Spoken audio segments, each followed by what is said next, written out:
അമലേ, ആ ടെക്സ്റ്റിന് ഈ type shadow കൊടുത്തത് അത് സിമ്പിൾ അല്ലേ. ഫസ്റ്റ് നമുക്ക് ആദ്യം വേണ്ട ടെക്സ്റ്റ് എന്താണോ അത് നമ്മൾ ടൈപ്പ് ചെയ്യാം.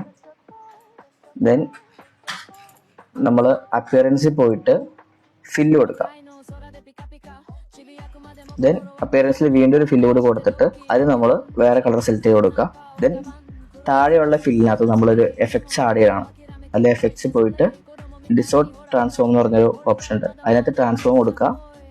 ദെൻ ഇതിനകത്ത് മൂവ് എന്ന് പറഞ്ഞ ഓപ്ഷനകത്ത് നമുക്കിപ്പോൾ ലെഫ്റ്റ് സൈഡിലേക്ക് വേണമെങ്കിൽ നമ്മളൊരു മൈനസ് വാല്യൂ കൊടുക്കുക, അല്ലെങ്കിൽ റൈറ്റ് സൈഡിലേക്ക് വേണമെങ്കിൽ നമ്മളൊരു പോസിറ്റീവ് വാല്യൂ കൊടുക്കുക. ദെൻ എത്ര നമ്പർ ഓഫ് കോപ്പീസ് ആണ് നമുക്ക് വേണ്ടത് അത് നമ്മൾ ടൈപ്പ് ചെയ്ത് കൊടുക്കുക. ദെൻ അതിൻ്റെ പ്രിവ്യൂ സെറ്റ് ചെയ്ത് നോക്കിയിട്ട് നമുക്ക് ആവശ്യമുള്ള സൈഡിലേക്കാണ് വന്നേക്കണേ അതിനനുസരിച്ച് നോക്കിയിട്ട് അല്ലെങ്കിൽ ഓൾട്ടർ ചെയ്തിട്ട് മാറ്റങ്ങൾ വരുത്തിയിട്ട് ഓക്കെ കൊടുക്കുക. അപ്പോൾ നമുക്ക് ടെക്സ്റ്റിനകത്ത് ഇങ്ങനെ തരത്തിലുള്ള 3D അല്ലെങ്കിൽ ഷാഡോ എഫക്ട്സ് ഷാഡോ കൊണ്ടുവരുന്നത് ഈ രീതിക്കാണ്.